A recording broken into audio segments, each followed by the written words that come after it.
តើត្រូវចាត់ចែងចំណូល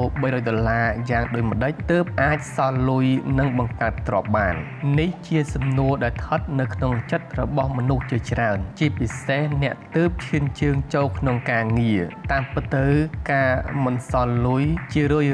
យៗមិនមែនមកពីចំនួនទឹកប្រាក់ដែលយើងទទួលបាននោះទេប៉ុន្តែវាបណ្ដាលមកពីកង្វះវិន័យនិងសិល្បៈនៃការចាត់ចែងប្រសិនបើអ្នកមានផែនការច្បាស់លាស់ទោះបីចំណូលមានកម្រិតក៏អ្នកនៅតែអាចបង្កើតហិរញ្ញវត្ថុដ៏រឹងមាំនិងសាងអនាគតដ៏ភ្លឺស្វាងសម្រាប់ខ្លួនឯងបានដែរខាងក្រោមនេះគឺជារូបមន្តមាសទាំង5ដែលនឹងជួយផ្លាស់ប្ដូរទម្លាប់ចាយវាយរបស់អ្នកឲ្យមានសុខភាព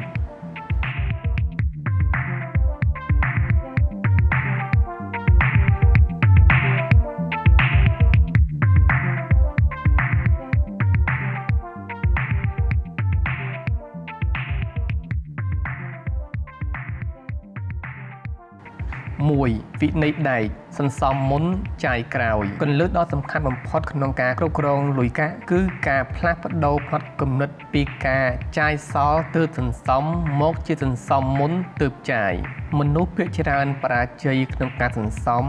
ដោយសារពួកគេរងចាំមើលកម្ទេចលុយដែលសល់នៅចុងខែដែលតាមការពិតទៅវាកម្រនឹងកើតមានណាស់រូបមន្តហិរញ្ញវត្ថុជោគជ័យចំណូលដកប្រាក់សន្សំស្មើការចាយវាយនៅពេលប្រាក់ខែធ្លាក់មកដល់ដៃភ្លាមអ្នកគួរដក10ទៅ20% បញ្ចូលកញ្ចប់សន្សំជាដាច់ខាតថវិកានេះមិនមែនសម្រាប់ទុកទិញរបស់តាមចំណង់ចំណូលចិត្តនោះទេប៉ុន្តែវាគឺជាបណ្ដាញសុវត្ថិភាពសម្រាប់ការពារអ្នកនៅពេលមានអាសន្នដូចជាបញ្ហាសុខភាពឬតម្រូវការចាំបាច់បំផុតដែលកើតឡើងដោយយថាហេតុការធ្វើបែបនេះមិនត្រឹមតែជួយឲ្យអ្នកមានលុយសល់នោះទេប៉ុន្តែជួយសាងទំនុកចិត្តនិងភាពស្ងប់សុខក្នុងចិត្តចំពោះអនាគតហិរញ្ញវត្ថុរបស់អ្នក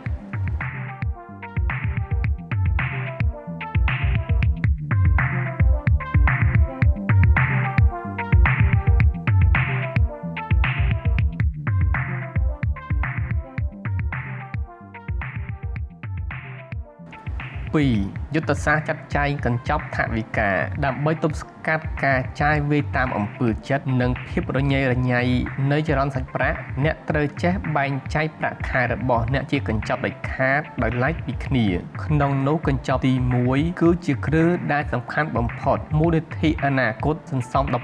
15% គឺជាការបង់ប្រាក់ឲ្យខ្លួនឯងនាពេលអនាគតមិនមែនបង់ឲ្យអ្នកលក់ទំនិញនោះទេវាជាវិន័យដែក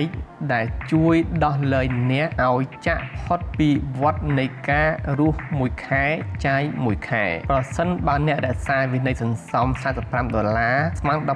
15% នៃប្រាក់ខែ$300ឲ្យបានជាប់លាប់ក្នុងរយៈពេល6ខែអ្នកនឹងមានប្រាក់បម្រុងប្រមាណ$270ដែលស្ទើរតែស្មើនឹងប្រាក់ខែមួយខែពេញក្នុងរយៈពេល1ឆ្នាំអ្នកនឹងសន្សំបានប្រាក់$440ដែលជាទុនតូចមួយសម្រាប់ចាប់ផ្ដើមវិនិយោគឬបង្កើតចំណេះដឹងបន្ថែមការបែងចែកបែបនេះមិនត្រឹមតែជួយឲ្យអ្នកមានលុយសល់នោះទេប៉ុន្តែវាជួយឲ្យអ្នកមើលឃើញពន្លឺសេរីភាពហិរញ្ញវត្ថុកាន់តែច្បាស់ទោះបីជាចាប់ផ្ដើមពីទឹកប្រាក់តិចតួចក៏ដោយ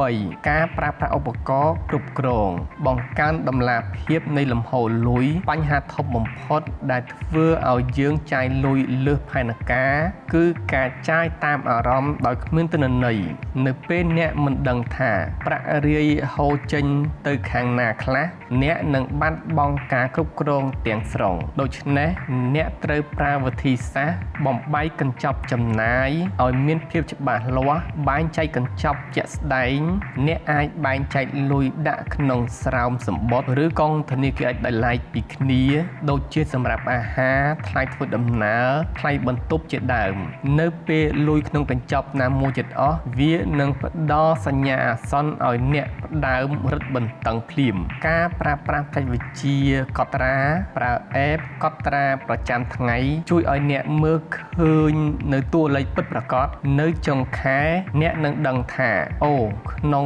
មួយខែខ្ញុំចំណាយលើកាហ្វេឬការកម្សាន្តអស់ច្រើនដល់ថ្នាក់នេះផងនៅពេលចំណាយត្រូវបានមើលឃើញវិន័យនឹងត្រូវបានបង្កើតការដឹងពីទម្លាប់អាក្រក់នៃចរន្តសាច់ប្រាក់របស់ខ្លួនឯងគឺជាជំហានដំបូងនៃការកែប្រែវាឲ្យទៅជាទ្រព្យសម្បត្តិ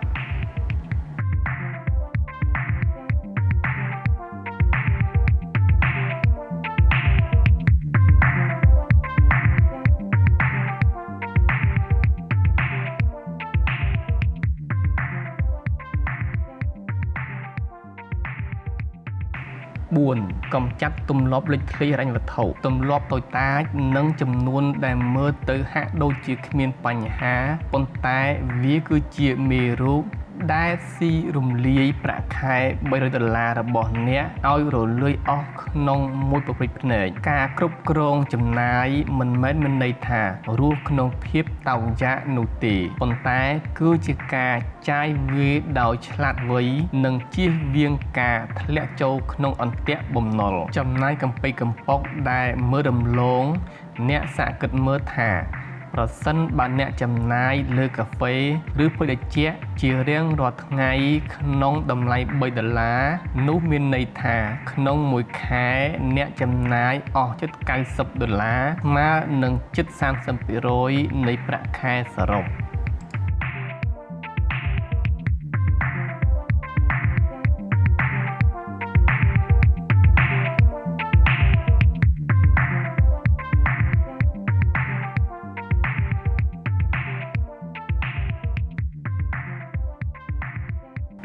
5យុទ្ធសាស្ត្រវីលុកបង្កើនចំណូលដើម្បីពង្រីកសេរីភាពទោះបីជាអ្នកពូកែចាត់ចែងលុយយ៉ាងណាក៏ដោយប៉ុន្តែចំណូល$300គឺនៅមានកម្រិតនៅឡើយសម្រាប់តម្រូវការជីវិតនាពេលបច្ចុប្បន្នការសន្សំជួយឲ្យអ្នករស់នៅប៉ុន្តែបង្កើនចំណូលទើបជួយឲ្យអ្នកក្លាយជាអ្នកមានអ្នកត្រូវចាត់ទុកចំណូល$300ត្រឹមតែជាចំណុចចាប់ផ្ដើមប៉ុណ្ណោះមិនមែនជាគោលដៅចុងក្រោយឡើយការសល់លុយមិនមែនអាស្រ័យលើចំនួនប្រាក់ខែទាំងស្រុងនោះទេប៉ុន្តែវាអាស្រ័យលើវិន័យនិងការចេះចាត់ចែងចាប់ផ្ដើមអនុវត្តពីថ្ងៃនេះទោះក្នុងទឹកប្រាក់តិចតួចក៏វាជាគ្រឹះដ៏រឹងមាំសម្រាប់សេដ្ឋីនាពេលអនាគតដែរ